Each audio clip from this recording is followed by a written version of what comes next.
ठाण्यामध्ये 5 दिवसात राहत्या अनधिकृत बांधकामांवर धडक कारवाई. ठाणे महापालिकेच्या अतिक्रमण विरोधी पथकाने केली कारवाई.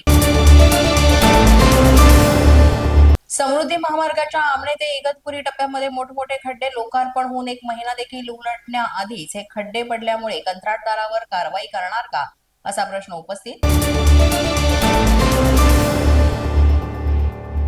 सायन आणि बेलासेस उड्डाणपुलांची कामं गतीनं विहित कालमर्यादेत पूर्ण करा. अतिरिक्त महानगरपालिका आयुक्त अभिजित बांगर यांचे निर्देश.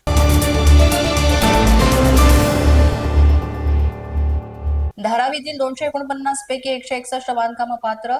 पहिली यादी जाहीर. अपात्र लोकांना 5 जुलैपर्यंत पुरावे सादर करण्याची संधी. धारावी पुनर्विकास प्रकल्पाअंतर्गत पात्र आणि अपात्रतेच्या मुद्द्यावरून वाद सुरू.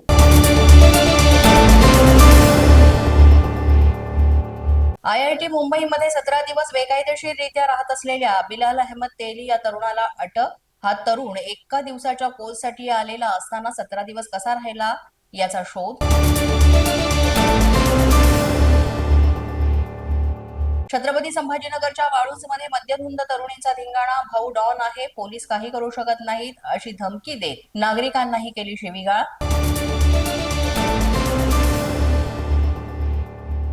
नाशिकमध्ये पोलीस पित्यानं 6 वर्षीय मुलीची हत्या करून केली आत्महत्या. घटस्फोटामुळे मानसिक तणावात असल्याची माहिती.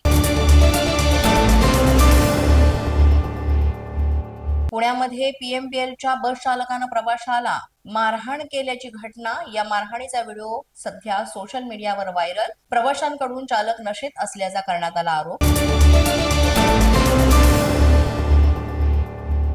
छत्रपती संभाजीनगर सिल्लोड रस्त्यावर अपघात. यामध्ये 3घांचा जागीच मृत्यू तर 2 जण गंभीर जखमी.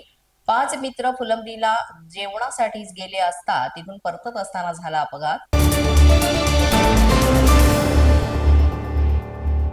पालखी सोहळ्यात आकाशात उडणाऱ्या ड्रोनवर पुणे ग्रामीण पोलिसांची कारवाई. अँटी ड्रोन गनचा वापर करून पोलिसांनी केली कारवाई.